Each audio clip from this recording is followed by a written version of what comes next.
Hello students, तो इस video में हम बात करेंगे ज्योमेट्री के बारे में। मतलब ज्योमेट्री कैसे स्टार्ट हुआ, यानी टोटली हम ज्योमेट्री के हिस्ट्री के बारे में डिस्कशन करेंगे।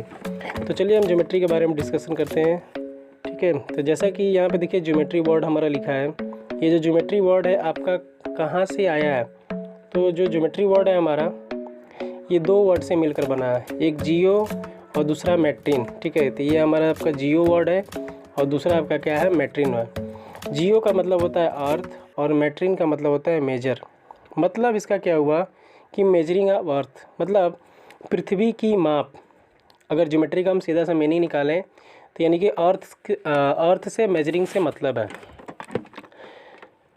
ये जो ज्योमेट्री है हमारा, ये मैथमेटिक्स का ही एक ब्रांच है जिसमें हम क्या करते हैं, डिफरेंट टाइप्स के डिफरेंट टाइप्स के आपके जो सर्कल्स होते हैं, जो भी क्वाड्रिलेटरल होता है, रेक्टेंगल होता है, ट्रायंगल होता है, उसके बारे में क्या करते हैं, हम अध्ययन करते हैं।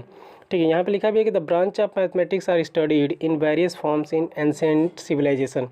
मतलब पुराने सिविलाइजेशन में भी ये मैथमेटिक्स का एक ब्रांच है जिसके बारे में क्या किया जाता था, बहुत सारे फॉर्म्स को क्या किया जाता था, स्टडी किया जाता था।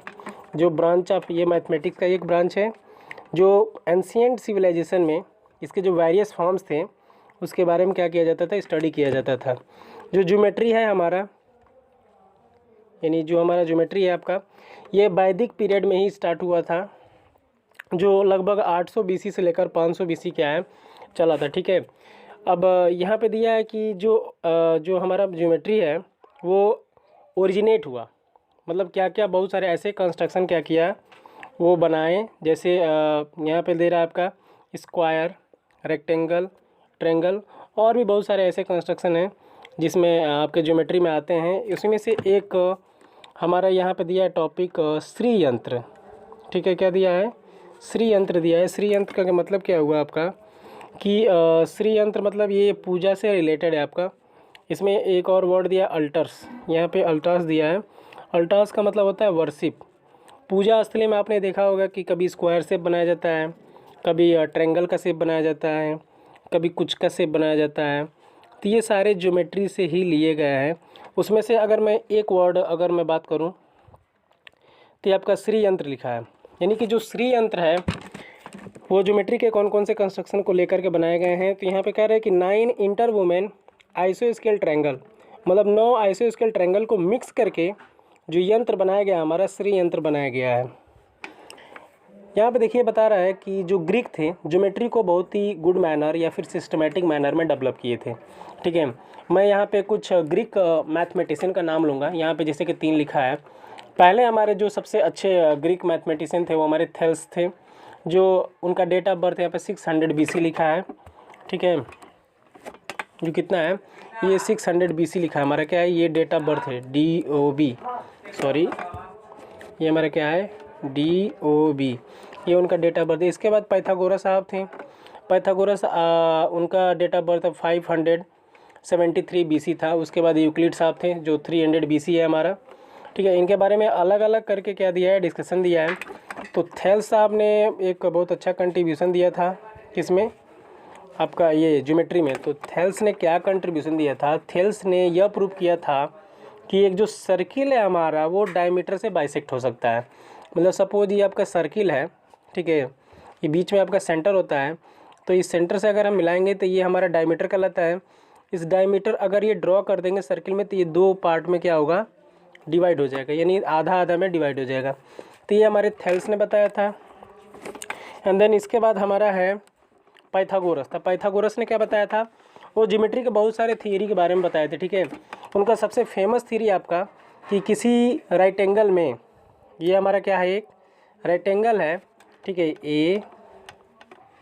ABNC, ये हमारा राइट एंगल है। तो उन्होंने ये बताया था कि square of one side is equal to the sum of square of 2 side, यानी कि बाकी जो 2 ये साइड हैं इनका क्या होगा, बाकी आपके जो 2 साइड हैं इनका क्या होगा, स्क्वायर के बराबर होगा। ये जो बड़ा वाला आपका दिख रहा है, ठीक है, ये थोड़ा गड़बड़ लिखा गया है, इसमें कोई दिक्कत नहीं है। तो ये AC square equal to BA square plus BC का स्क्वायर, यही पाइथागोरस का सबसे फेमस थियरम है। ठीक है, इसके बाद यूक्लिड साहब थे। यूक्लिड ने क्या इंट्रोड्यूस किया था? यूक्लिड बहुत इंट्रोड्यूस किए थे, मतलब ये बहुत सारे थियरम भी थे। तो इन्होंने एक बुक भी लिखा था जिनके बुक का नाम है एलिमेंट, जिसमें कुल 13 चैप्टर थे। ठीक है, उसके बारे में अभी हम डिस्कशन करेंगे। तो यूक्लिड ने क्या इंट्रोड्यूस किया था? The method of proving mathematical. Euclid ने बताया था जो मैथमेटिकल फॉर्म है उसको प्रूव करने का मेथड बताया था, जिसमें वो सबसे फेमस मेथड रहा कि वो डिडक्टिव लॉजिकल रीजनिंग के मेथड से क्या करते थे, जो मैथमेटिक्स थे उनको क्या करते थे, अप्लाई किया जाता था। यूक्लिड के जो मेथड वो बताए थे। ठीक है, यूक्लिड ने एक ज्योमेट्री डेवलप किया था। उनका जो ज्योमेट्री था वो प्लेन फिगर के बेस पर था।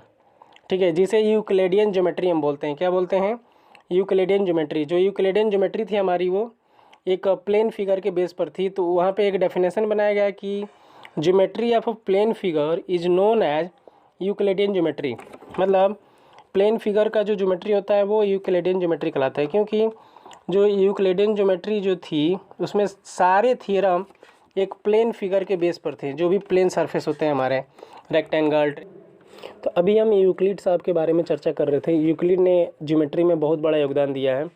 ठीक है, और ये जो चैप्टर है आपका क्लास 9th का, ठीक है, ये यूक्लिड ज्योमेट्री के बारे में ही है। इन्होंने बहुत सारे पोस्टुलेट्स और बहुत सारे एक्सियोम्स दिए थे, अभी उसके बारे में हम डिस्कशन करेंगे। लेकिन अभी ये जो इस वीडियो में मैं केवल ज्योमेट्री के बारे में मेंशन कर रहा हूँ कि ज्योमेट्री का इतिहास में क्या क्या है, मतलब वो कैसे डेवलप हुआ। ठीक है, तो यूक्लिड साहब ने अपनी एक बहुत ही फेमस बुक लिखी थी, जिस बुक का क्या नाम है, उस बुक का नाम है आपका एलिमेंट। ठीक है, एलिमेंट को 13 चैप्टर में क्या किया गया, डिवाइड किया गया। ठीक है, ये बुक उनका बहुत ही फेमस बुक है। इसके बाद है इंदुस सिविलाइजेशन, आप नाम सुने होंगे। इंदुस सिविलाइजेशन में जिस ईंट का प्रयोग किया जाता था उस ईंट का साइज़ क्या होता था, 4x2x1। यानी मतलब क्या हुआ यहाँ पे बताने का, यानी उस टाइम भी इंदुस सिविलाइजेशन में जो सबसे पुराना है, उस टाइम भी उनको ज्योमेट्री का ज्ञान था। अगर मैं एक चीज़ और यहाँ पे डिस्कशन करूँ आपका, जो सिंधु सभ्यता, हड़प्पा सभ्यता, मोहनजोदड़ो, तो मोहनजोदड़ो में आपका जो सबसे बड़ा स्नानागार है, वहाँ की जो सिटीज़ होती थी, वहाँ पे जो शहर निर्माण हुआ था, ठीक है, मोहनजोदड़ो, वहाँ पे बड़े बड़े स्नानागार, रोड, नाले सब एक सिस्टमेटिक वे में रहते थे। यानी कि मीन्स हम कह सकते हैं कि उस टाइम भी उनको बहुत ही अच्छी तरह से ज्योमेट्री का ज्ञान था।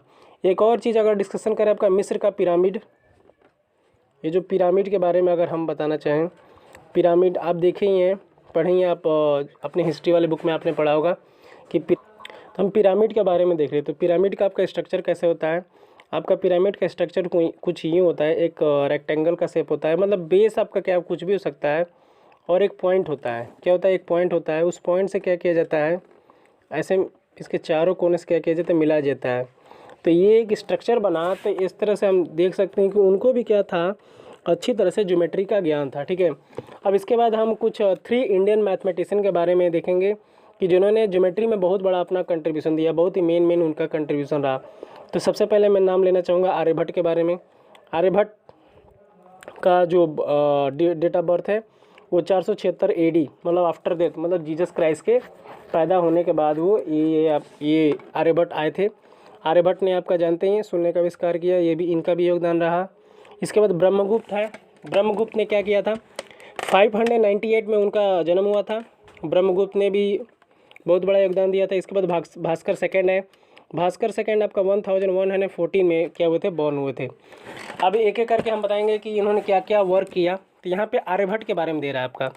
आर्यभट्ट ने क्या किया था, आर्यभट्ट ने क्या क्या डिस्कवर किया था, वो आइसोस्केल का एरिया का जो फार्मूला आता है इस पर काम किया वो।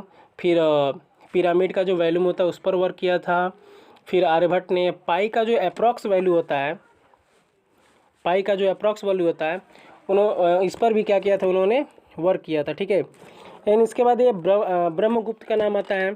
ब्रह्मगुप्त ने क्या किया, एक फार्मूला क्या किया था, डिस्कवर किया था, जिस फार्मूले का नाम क्या है आपका, एरिया ऑफ साइक्लिक क्वाड्रिलेटरल। मतलब कोई अगर साइक्लिक क्वाड्रिलेटरल है तो उसका आप एरिया कैसे फाइंड आउट करेंगे, तो इस फार्मूले को डिस्कवर करने वाले आपके कौन थे, ब्रह्मगुप्त थे। ठीक है, तो इस वीडियो में हमने देखा है कि ज्योमेट्री का हिस्ट्री के बारे में